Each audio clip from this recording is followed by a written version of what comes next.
Good morning guys, it's 10:30 in the morning, it's February 7 guys. Ito yung bumungad sa akin pagbukas ko ng bintana sa kwarto namin. Lagi kasi itong naka-blind yung kwarto namin kasi hindi ko binubuksan. Ayaw kong makita yung misno pagising ko, so ngayon binubuksan ko kasi napakaganda yung araw guys. Kasi may darating na naman daw na snow is coming in the next 2 days, I think. Pasabit ang ice.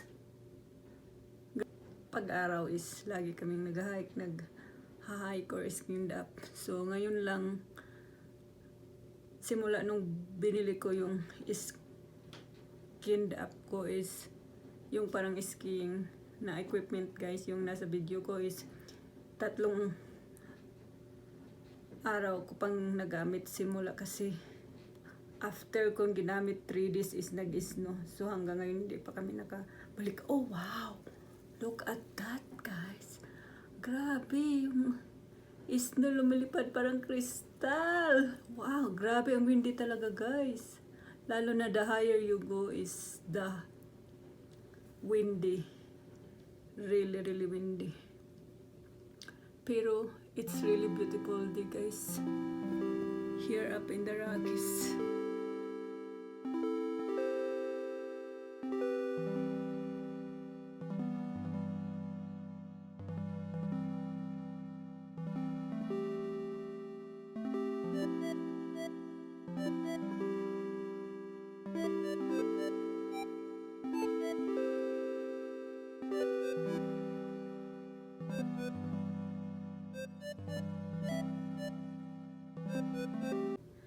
Sa likod ng bahay namin.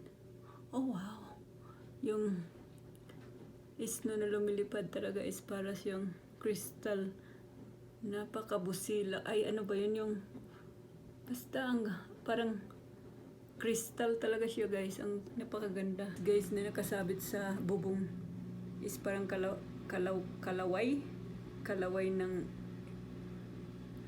nukus squid.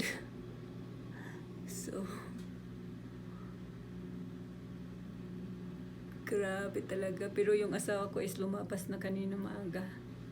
Hindi ako lumabas kasi it's Sunday today guys. Maglilinis tayo ng bahay. Oh my God! Look at the snow. Grabe yung snow. Puno yung bubong namin guys. Puti yung makikita mo pag nasa taas ka ng building. Lahat dito puti. Ngayon lang talaga dumating yung snow na napakarami.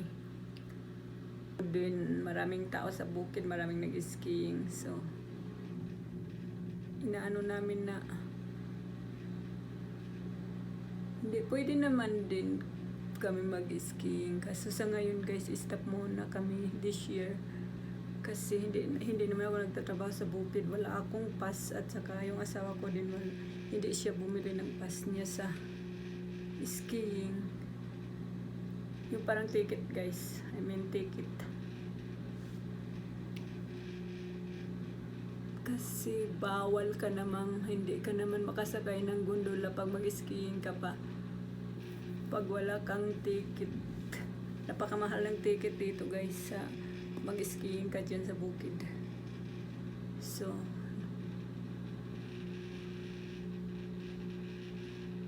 nag-expire na kasi yung ticket ng asawa ko this year lang.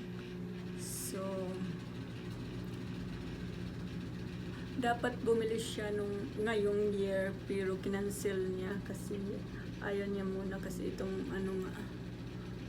virus, maraming virus dito sa Colorado guys.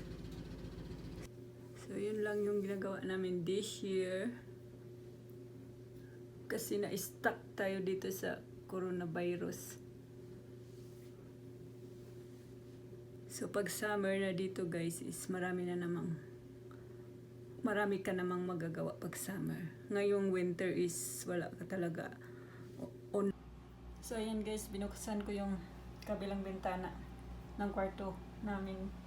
So ito yun guys, napaka-styric yung araw, napakaganda ng ngayon. So ayan sa taas namin, mga kapitbahay namin is condo yan guys, condo. So ayan yung baba ng nakatira sa aming building. Nasa taas kami. Ito yung bubong nila. Ayan yung snow. The next day. Hello guys, it's Monday afternoon here guys. So, yung mga snow, nag-melt siya guys. Kasi, grabe yung wind guys. Windy pa rin siya guys hanggang ngayon. Simula pa nung isang araw yung wind. Hindi pa rin siya natatapos. Nag-melt siya. At saka tirik yung araw. Dalawang kahapon, tirik yung araw din. Ganyan din yung araw kahapon, tirik na tirik. Super nice day. So, ayan. Pagaganda ng ano. So, kanina umalis kami. Maaga, like 5 o'clock in the morning. Ganito din. Grabe. Yung hangin. So, hindi ako natuloy. Ano lang ako, dyan lang ako sa umpisa lang ako. Tapos bumalik ako. Pero yung asawa ko is pumunta talaga siya sa taas. Nag-hike siya mag-isa at saka si Sarah. So, ako, hindi ko kaya guys kasi